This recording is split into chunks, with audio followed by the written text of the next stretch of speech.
महाराज जी, ये प्रश्न मैं इसलिए पढ़ रहा हूँ क्योंकि महाराज जी काफी बच्चों की स्थिति लगभग ऐसी हो रही है महाराज जी, उसको आपको सूचित करना चाह रहे थे। महाराज जी, अभी मैं 18 साल की पूरी हुई महाराज जी। मैंने शराब एवं सिगरेट का भरपूर सेवन किया है। नशे की दवाई अपनी दादी को पिलाई ताकि एक पुरुष को अपने घर बुला सकूं। मैंने अपनी दादी के कान के जेवर गिरवी रखकर कई पुरुषों का संग और सारे दूरदर्शन किए। जब ये बात माता पिता को पता लगी तो उन्होंने महाराज जी फोन छीन लिया। महाराज जी, अभी भी मनमाने आचरण कर रही हूँ महाराज जी। मैं सुधरना चाहती हूँ महाराज जी, मेरे को मेरा जीवन बर्बाद हो जाएगा नहीं तो। मतलब ये तो बहुत हानि का विषय है, जैसे बहुत हानि का विषय, पर यही प्रायः हर बच्चा बच्ची के आचरण बनते जा रहे हैं। ये जो गर्लफ्रेंड बॉयफ्रेंड एक नशा चला, इसी से सब हमारे बच्चे कॉलेज में प्रायः ऐसी स्थिति सब मतलब बहुत कठिन है, बहुतों का प्रश्न है और सबकी लगभग हम देख रहे हैं। इसमें हम इसलिए असमर्थ हैं कि अगर आप सुधरना ना चाहो तो आपको कोई सुधार नहीं सकता। और आप सुधरना चाहो, मान लो अभी कहीं ना कहीं आप में पवित्रता बकाया है, तब आपकी हिम्मत आई, आप सभा में अपनी बात रख पाई हैं। अगर पूरी अपवित्र अंतःकरण की वृत्ति होती तो आप बोल ही नहीं सकती थी। पहले नाम जब होता था, आपका सत्संग भी सुनते थे, पर जब से बुरे आचरण होने लगे सब छूट गया। आप पहले तो नियम लो कि कभी शराब नहीं पियोगी, ठीक है। दूसरी बात, अब तक जो हुआ सो हुआ, अब किसी पुरुष का संयोग नहीं करोगी। जब तक ब्याह ना कर लो तब तक पुरुष का संयोग, समझ रहे। हमारी पहली बात, शराब नहीं पियोगी। सिगरेट भी, शराब सिगरेट जो भी व्यसन है, मतलब जो व्यसन है उनको, मतलब शराब का तात्पर्य है ड्रग्स है, हुक्का है, सिगरेट है, जो भी व्यसन है वो व्यसन नहीं करोगी। हमारी बात मान लेना। और अब पुरुष का संयोग नहीं करोगी जब तक ब्याह न हो जाए किसी भी पुरुष का। बड़ी व्याकुलता चढ़े तो उपवास कर लो, 1-2 दिन भोजन नहीं पाओगी, बुद्धि ठीक हो जाएगी। ये उपवास काम पर विजय प्राप्त करने के लिए काफी सहयोग देता है। और नाम जप। और तीसरी बात, जो भी आपका जीवन बैग का रहा उसे मिट्टी डालो। अब आगे अच्छा जीवन व्यतीत करो। अभी नए बच्चे हो, सुधार कर लो अपना, ठीक है। महाराज, माता पिता पुरानी बातों को लेकर टॉन्ट करते हैं तो सह लो, उससे पाप नष्ट हो जाएंगे। चुप हो जाओ। वो जो अंदर जलन होगी ना, उससे पाप नष्ट हो जाएंगे। चुप हो जाओ, आप कोई नया पाप मत करना। महाराज जी, इनकी बहन, इनके माता पिता जी अब स्वीकार नहीं कर रहे हैं इनको, मतलब इनको बेदखल करना चाह रहे, तो ये भी चाह रही थी कि हमें बेदखल करते हमें स्वच्छंदता मिल जाए, तो वो बिल्कुल भी स्थिति में नहीं। और वो इनका दिया का कुछ खाना भी नहीं जा रहे, क्योंकि दादी को दवाई खिलाती थी तो उनके मन में बहुत डर बैठ गया कि इनका दिया कैसे खा ले। आचरण तो बहुत गलत हो गए हैं। पिताजी के लिए कुछ कह दीजिए, क्योंकि वो आपको सुनेंगे तो हो सकता है उनके मन में कुछ हो जाए, तो इनको स्वीकार कर ले, वरना स्वीकार नहीं। वैसे चाहिए, देखो वैसे हमारे जैसे भगवान का स्वभाव है कि घोर वैश्यागामी भी जब सुधरना चाहा, भगवान की शरण में आया तो भगवान ने संत बना दिया। अगर हर जीव को चांस मिलना चाहिए। अब जैसे वो बच्चा है, उसे गलती हो गई, माना बहुत गलती हो गई, बड़ी गलती हो गई, लेकिन वो सुधरना चाहता है, तो माता पिता को चाहिए कि प्यार दुलार से अब संभाल दें। और वो बच्चा जब हमारे सामने कह रहा है कि अब नशा नहीं करेंगे, अब गंदी बात नहीं करेंगे, तो निश्चित सुधार हो सकता है। सबको सुधरने का चांस है, सबको चांस है। हम कहते हैं बुढ़ापे तक चांस है, अगर आखिरी में सुधर जाए तो सुधार हो जाए। तो ऐसा नहीं है कि ये गलत है तो फिर उसको जीवन भर हम गलत कह के टॉर्चर करते रहे। नहीं, गलती हो गई, अब उसका सुधार हो जाना चाहिए, और वो सुधरना चाहती है तो उसे चांस देना चाहिए। माता पिता को, बहन भाइयों को चाहिए कि चांस देना चाहिए। अच्छा, बेदखल कर दो, अब वो गंदी बातों में और गिरती चली जाए तो उसका जीवन नष्ट हो जाएगा। माता पिता यद्यपि गलती की है, दंडनीय गलती की है, पर अब उसको क्षमा करके उसको दुलार देते हुए आगे बढ़ाओ। सबको सहयोग करना चाहिए एक दूसरे का, कि गिरते हुए को थाम करके आगे बढ़ाने का, ना कि गिरते हुए को लात मार के और फैला देने का। अब माता पिता छोड़ देंगे तो गिरते हुए को और गिरा दिया ना, अब वो तो और स्वतंत्र हो जाएगी और पागलपन चढ़ जाएगा, फिर क्या आएगा अंतिम में, राइट। महाराज जी, सामर्थ्य नहीं है छोड़ने की। नहीं, छोड़ दो बच्चा, नहीं तो किसी काम के नहीं रहो। वो भी कह रहे कि एक बार अटेम्प्ट भी कर लिया है। नहीं, वही तो हम तो जो निर्णय बता रहे हैं वो बुद्धि का बता रहे हैं। जो गलत बुद्धि जाती है उसका अंतिम निर्णय यही होता है। सुधार लो, आज जो हम कह रहे हैं मान लो, नहीं तो इसके बाद वो दुर्गति होगी। यही नहीं, नरक में दुर्गति होगी और अन्य जीवों में जब बनोगी तो दुर्गति होगी। अभी मनुष्य हो सुधार सकती हो, कैसे नहीं सुधार सकती? कैसे सामर्थ्य नहीं? ऐसे कैसे कि तुम शराब पीते हो, सिगरेट पीते हो और अपनी दादी को तुम नशा दे करके व्यभिचार करती हो? ऐसी तुम्हारी हिम्मत कैसे हो गई? धिक्कार तुम्हारे मनुष्य शरीर को। अभी तुम्हारे पास शासन नहीं पड़ा, इसलिए तुम्हारी मनमानी चल रही कि मैं ठीक नहीं कर सकती। भय से सुधरते हो। अगर बचपन से सुधारा होता ना तो गंदे आचरण बनते नहीं। पहली बार अगर जो गलती की थी ना उसी समय तुम्हें शासन में ले लिया जाता तो आप ठीक हो जाती। अब मनमानी आचरण, अरे बूढ़ी दादी, उनको अब पौष्टिक वस्तु पानी चाहिए कि उनको बेहोश करने वाली चीज पानी चाहिए? तुम्हें ब्रह्मचर्य से रहना चाहिए, पर पुरुष से। ब्लैकमेल करने लगती है, जानती है कि इनको मन में भय थोड़ा सा डाल दिया तो ये ब्लैकमेल कर देती है कि हमको अगर मारोगे तो नहीं, तुम भी सुधरो और उनको, माता पिता को भी सुधारो, कह दो इसको सुधरने का चांस दे। सुसाइड कोई अंतिम निर्णय नहीं है, बहुत दुर्गति होती है सुसाइड के बाद। आप 5 स्टार होटल थोड़ी रखा कि क्या होटल में पहुंच गए, दुर्गति है, प्रेत योनि की प्राप्ति होती, महान दुखदायी होती है। सुसाइड को तो सोचो मत। अपने आचरण देखो, सुसाइड कर सकती हो, शराब नहीं छोड़ सकती, व्यभिचार नहीं छोड़ सकती, गंदे आचरण नहीं, नाम जप करो और सुसाइड की कभी सोचना मत ही। और माता पिता से कह दो कि एक बार क्षमा करो, उसको अच्छे मार्ग में चलने का चांस दो। हरिवंश राय जी, लखनऊ से। राधे राधे महाराज जी। महाराज जी, आज से 25-30 वर्ष पहले परिवार वालों ने जबरदस्ती कुल गुरु से मुझे गुरु मंत्र दिलवा दिया। उस समय मानसिक रूप से इसके लिए तैयार नहीं था। महाराज जी, कहने का मतलब भूल गए कह रहे हैं। वो काम भी नहीं करता। ये जबरदस्ती वाली बातें नहीं है। इसमें अनुभव करके फिर किसी संत को गुरु मानकर फिर उनके द्वारा जो उपासना मंत्र होती है तब काम होता है। देखो, जबरदस्ती हुआ तो आप गुरु का मंत्र ही भूल गए। अब नया अध्याय शुरू करो। ऐसा लगता है कोई अपराध बोध हो रहा है। नहीं, अब विवेक के द्वारा गुरु का वर्णन करो और फिर उसके द्वारा जो मंत्र उपासना मिले अब करो। जीवन के समाप्ति के पहले पहले कर लो ये, जिससे तो अभी भी राम नाम पे जप कर रहे हैं। कौन से? किसी संत से राम नाम ले लो, वही जपो। किसी राम नामी संत से राम का नाम। प्रभु राधा नाम करते हैं, सुमरन करते हैं, लेकिन मुझे ऐसा लगता है कुछ सेकंड बाद फिर शिफ्ट हो जाता है राम। जो हम पहले अभ्यास कर लेते हैं ना, वो अभ्यास हमारा, तो जैसे राम नाम का अभ्यास किया ना तो अब राधा रटोगे, जहाँ छूटेगा तो राम आ जाएगा। हाँ, जैसे आपकी वीडियो सुनते हैं जी, आपके भक्तों द्वारा उठा के क्वेश्चन सुनते हैं जी, फिर मन कहता है कि नहीं यहाँ बहुत जल्दी प्राप्ति हो जाएगी, मन लाइफ होता है। ऐसे शुरू करते हैं, सेकंड के बाद भी एकदम से मन शिफ्ट हो जाता है। तब वहाँ मुझे ये काटता है प्रभु कि गुरु द्वारा दिया हुआ मंत्र मैं भूल गया हूँ, नहीं कर रहा हूँ, शायद मेरा अपराध हो तो नहीं। नहीं, उस समय अनभिज्ञता में ये खेल हुआ ना। यदि विवेक के द्वारा होता तो कभी ऐसा नहीं होता। अनभिज्ञता में हुआ। अब आगे कदम बढ़ाओ, आप जो है राम ही जपो। हाँ, राम ही जपो, ठीक है। कई बार ऐसा होता है कि श्री कृष्ण में प्रीति है और श्री कृष्ण जीवन चरित्र पसंद है, उसका चरित्र कथा पसंद है, लेकिन जब नाम जप करते हैं तो राम नाम मुख से निकलता है, ऐसा क्यों? हाँ, अगर राम जपोगे तो श्री कृष्ण की प्राप्ति हो जाएगी। अच्छा, तो कोई नहीं, पावर है। हम उसको जिधर चाहे उधर लगा लें। हमारे पास पैसा है, हम जो चाहे खरीद लें। तो नाम रूपी धन है, हम जो चाहे वो प्राप्त कर सकते। मतलब कृष्ण में प्रीति हो और नाम जब राम हो तो चलेगा, दौड़ेगा, आप चिंता मत कर। क्योंकि वही श्याम है, वही राम है। तत्व में तो अंतर नहीं है, रूप में भी अंतर नहीं है, नाम में केवल अंतर है।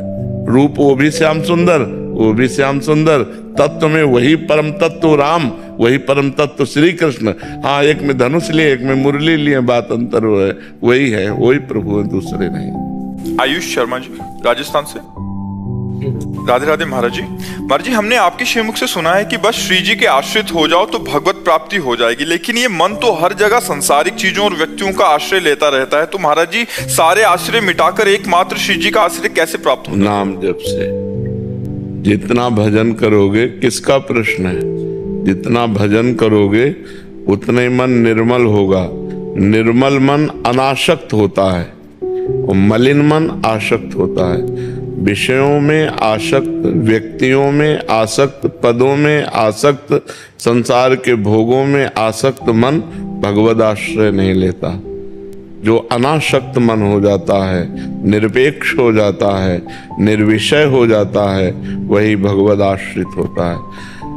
भगवद आश्रय में सब कुछ छूट जाता है। देखो, या तो परिस्थिति हमको भगवद आश्रित कर दे, या हम विचार के द्वारा भगवद आश्रय। दो प्रकार से भगवद आश्रय होता है। जैसे गजेंद्र की परिस्थिति हो गई कि अब कोई अन्य आश्रय बचा ही नहीं, 1000 वर्ष तक वो लड़ता रहा, उसके हाथी हाथिनियां उसका संग देते रहे। फिर जब देखा हाथी हाथिनियों ने किए तो छोड़ ही नहीं रहा ग्राह, तो गज को ही छोड़ के चले गए। अब अकेला, बहुत काल का थका हुआ, जलचर जीव बलवान हो जाता, वो तो उसका घर है ग्राह का। अब वो बलवान ग्राह जब गजेंद्र को खींचा, पूरा चला गया, बस सूंड थोड़ी बची। अब उसको लगा कि अब अगले झटके में हम मर जाएंगे। परिस्थिति, सब आश्रय छोड़कर भगवान हरि शरणम। उसी समय भगवान सुदर्शन चक्र के द्वारा ग्राह का उद्धार करके गजेंद्र को छुड़ा दिया। द्रौपदी जी जब सब आश्रय लेके देख लिया, पहले पांडवों का आश्रय, फिर सभा का आश्रय, फिर भुजा का आश्रय, फिर दांत का आश्रय, जब देखा वे एक ही झटके में दांत से साड़ी छूट जाएगी, पुकारा हे द्वारिकाधीश। और भगवान गोविंद उसी समय वस्त्र रूप में।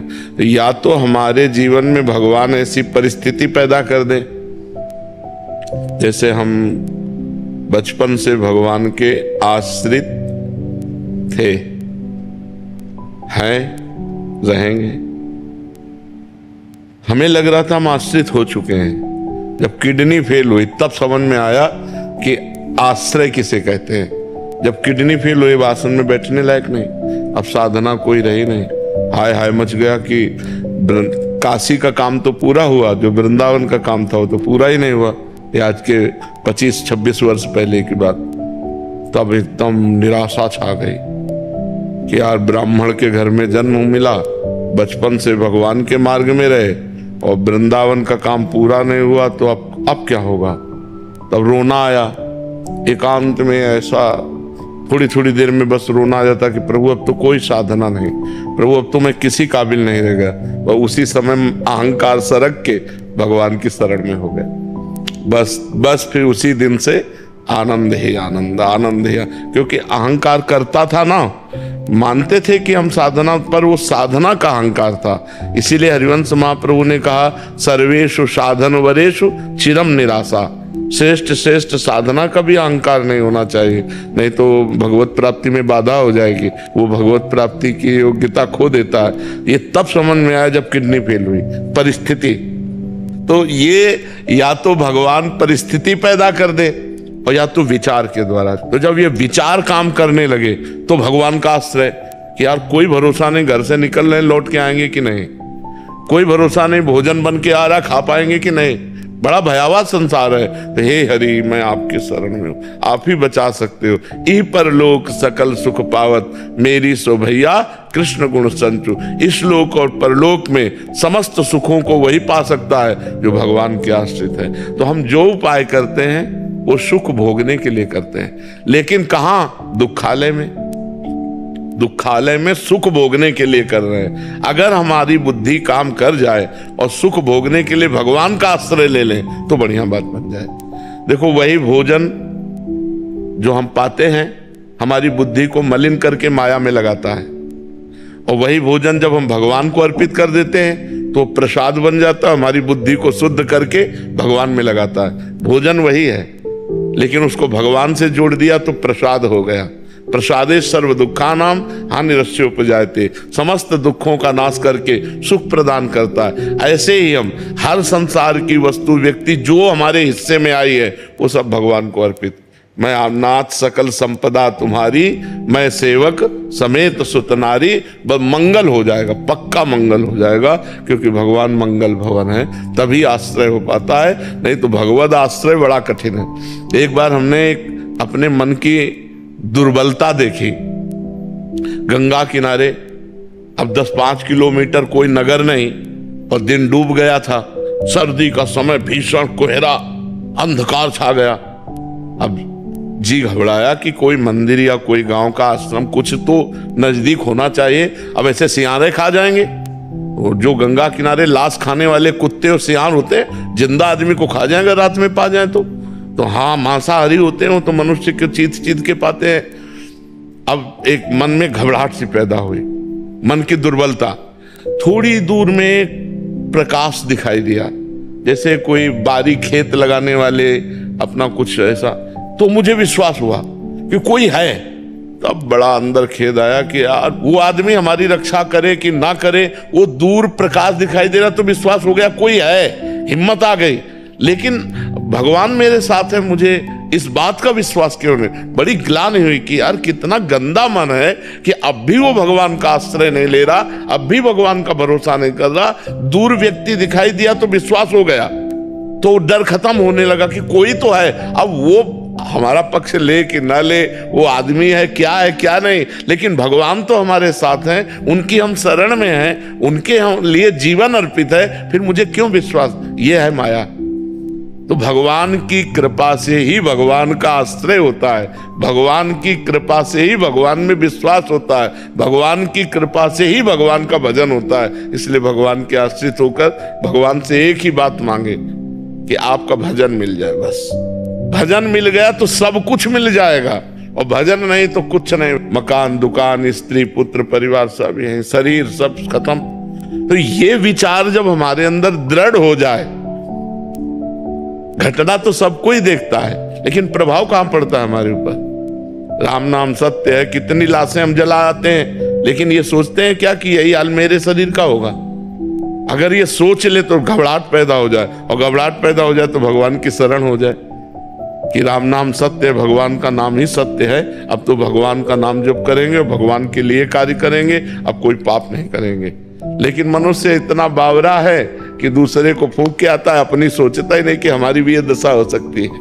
पवन जी कोलकाता से, राधे राधे महाराज जी। महाराज जी, हमारे अच्छे व्यवहार के बावजूद हमें कुछ लोगों के साथ समस्या आने लगती है, ऐसा क्यों होता है महाराज जी? हमारा कोई पूर्व का जो पाप कर्म है वो हमको क्लेश दे रहा है। जैसे कभी कभी होता है कि हम आपके साथ बहुत अच्छा व्यवहार करते हैं, लेकिन आप हमारे साथ अच्छा व्यवहार नहीं करते, तो वो हमारा कर्म आपकी बुद्धि में बैठ करके हमको कष्ट देगा। तो हमें चुपचाप भोग लेना चाहिए, क्योंकि हमने अच्छा कर्म किया है, हमने बुरा किया नहीं। सामने वाला हमारे साथ जो बर्ताव नहीं करना चाहिए वो कर रहा है, तो वो बेचारा है। हमारा कर्म उसकी बुद्धि में बैठ करके है, हमको कष्ट दिलाना चाहता है। शास्त्रीय ज्ञान, अध्यात्म विद्या ऐसा कहती है, को न काहू के सुख दुख कर दाता, निज कृत कर्म भोग सुन भ्राता। को किसी के सुख दुख देने वाला नहीं, हमारा कर्म ही हमको सुख और दुख देता है। तो ये मानकर कि इस व्यक्ति के सिर पर अब इस समय हमारा कर्म सवार है जो हमको दुख देगा, इसलिए चुपचाप सहन कर लेना चाहिए। महाराज जी, राहुल सिंह का इनका प्रश्न है ये कह रहे हैं कि हम किसी से निस्वार्थ भाव से किसी की सेवा किया, परंतु काम नहीं हो पाया किसी उससे, तो सामने वाला व्यक्ति हमें गलत मान लेता, तो ऐसे में महाराज जी फिर लोग भी भड़काते हैं उसे, और उससे वार्तालाप करके उसे समझाना चाहिए, राधा रानी पे छोड़ देना चाहिए? राधा रानी पे छोड़ दो, एक बार तो समझाना चाहिए, एक बार समझाना चाहिए, अपनी बात प्रस्तुत कर देनी चाहिए, फिर राधा रानी पे छोड़ दो। अगर आप निष्काम हो, सत्य मार्ग से चल रहे हो, तो आपको कोई बाल बांका नहीं कर सकता, ये भी बात समझो। आपको कोई नीचा नहीं दिखा सकता, वो नीचा दिखाने का प्रयास होगा, लेकिन आपको नीचा नहीं दिखा देगा। यदि आप निष्काम भाव से सत्य भाव में चल रहे हो, तो फिर परास्त नहीं हो सकते आप। संकट आ सकते हैं, भड़काते रहते हैं तो हाँ, चीजें रुक जाती हैं, जो अच्छा कार्य कर रहे हैं वो भी रुक जाते हैं। हाँ, अपनी पेशगी कर देनी चाहिए, अपनी सफाई एक बार पेश कर देना चाहिए, इसके बाद भगवान पे छोड़ देना चाहिए। मनीषा जी हरियाणा से, राधे राधे महाराज जी। महाराज जी, भक्ति मार्ग में कौन कौन सी अवस्थाएं आती हैं? एक साधक वो अवस्था किस अवस्था में है, कैसे जाने महाराज जी? अवस्था को तो वही तो आपसे कह रहे ना, भौतिक बातें बाहरी देखकर जानी जा सकती हैं, आंतरिक स्थिति को जानने के लिए ये लक्षण हम बता रहे हैं, ये जिसके हो वो समझ ले हम परमार्थ में चल रहे हैं। शांति रव्यर्थ कालत्वम, विरक्तिर्मान शून्यता, आशा बंधा समुत्कंठा, नाम गाने सदा रुचि, आसक्तिस्तद गुणाख्याने, प्रीतिस्तद वसति स्थले। अब इसकी व्याख्या करते हैं। शांति, हमको कोई गाली दे, हमें कोई मारे, हमें कोई फर्क ना पड़े, पहला लक्षण। जब भगवान कपिल देव जी संत का लक्षण बताते हैं, तो उसमें भगवान तितिक्षवा कारुणिका, पहला लक्षण तितिक्ष। तो इसमें शांति, इतनी बड़ी शांति तुम्हारे अंदर हो कि तुम्हारा अपमान हो, तुम्हें कोई मारे, तुम्हें कोई गाली दे, तुम्हारा हृदय उसके प्रति बुरा का करने का भाव न बना पावे, उसका मंगल सोचे कि भगवान इसको सद्बुद्धि दे, ये स्वस्थ रहे, इसको भगवान मंगल करे, कभी इसका मंगल ना हो।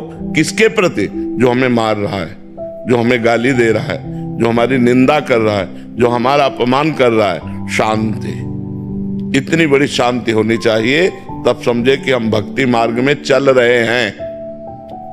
अभी वो स्थिति को प्राप्त नहीं, स्थिति तो आगे वर्णन हो रही है। शांति अव्यर्थ कालत्वम, एक मिनट भी भगवान से अलग समय नहीं जाना चाहिए।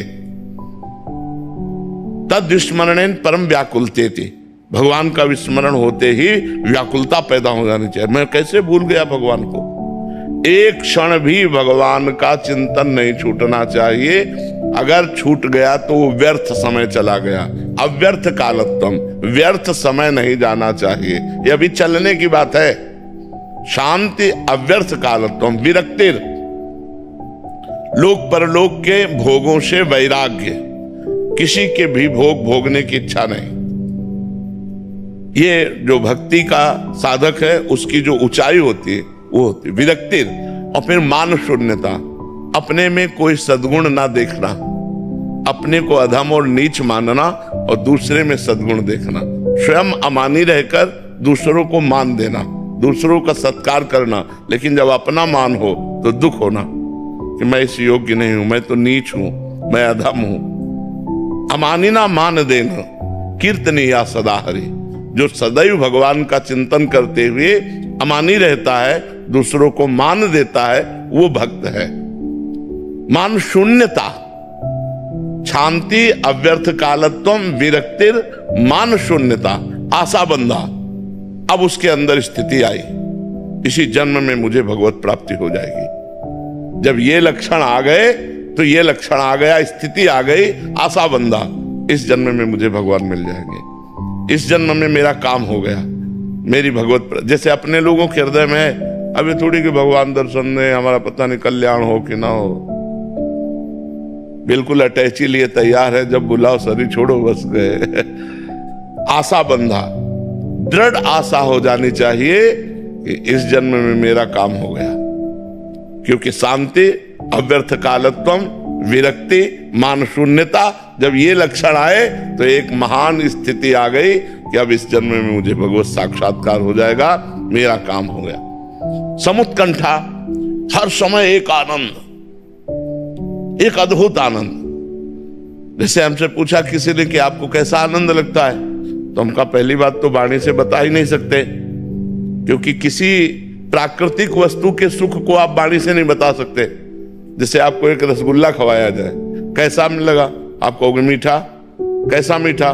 बहुत मीठा। नहीं, बहुत मीठा कैसा? तो आप कहोगे खा के देख लो। इसके आगे आप नहीं वर्णन कर सकते। प्राकृतिक वस्तु के स्वाद को भी आप स्पष्ट वर्णन नहीं कर सकते, तो अप्राकृतिक भगवदानंद का आप वर्णन कैसे कर सकते हैं? तो हमने उदाहरण दिया कि जैसे नए लड़के को बहुत सुंदर लड़की जो बहुत अच्छी लगती हो और उससे ब्याह तय हो जाए तो उसको कैसा आनंद होगा? उससे करोड़ों गुना बनकर के हमारे हृदय में आनंद हर समय बना रहता है। इसीलिए किडनी फेल हमको दुख नहीं पहुंचा पाती। हर समय भगवद आनंद, समुत्कंठा, हर समय एक उत्कंठा भगवान से मिलन की, एक भगवान के चिंतन का अद्भुत आनंद। नाम गाने सदा रुचि, भगवान के नाम में इतनी रुचि हो गई कि त्रिभुवन की राज्य लक्ष्मी दे दी जाए तो भी नहीं छोड़ सकता। आसक्ति तद्गुणा ख्याने, जिसके पास बैठ गया भगवान की चर्चा शुरू हो गई, वो भगवान की चर्चा सुने और कहे बिना रह नहीं सकता। और प्रीतिस्तद वसति स्थले, जो भगवान के अवतार लीलाएं हैं, जैसे अयोध्या है, मथुरा है, काशी है, द्वारिका है, वृंदावन है, इनमें उसकी प्रीति हो जाती है। मेरे भगवान की नगरियां हैं, मेरे भगवान के धाम, पवित्र स्थानों में उसकी आसक्ति हो जाती है। बार बार जाना, दर्शन करना, रहने की इच्छा करना, ये पवित्र भाव उसके अंदर जागृत हो जाते हैं। यदि ऐसे भाव आ जाए तो जान ले भक्ति संपूर्ण अपना रंग जमा चुकी है। किसका प्रश्न था? समझ में आई बात?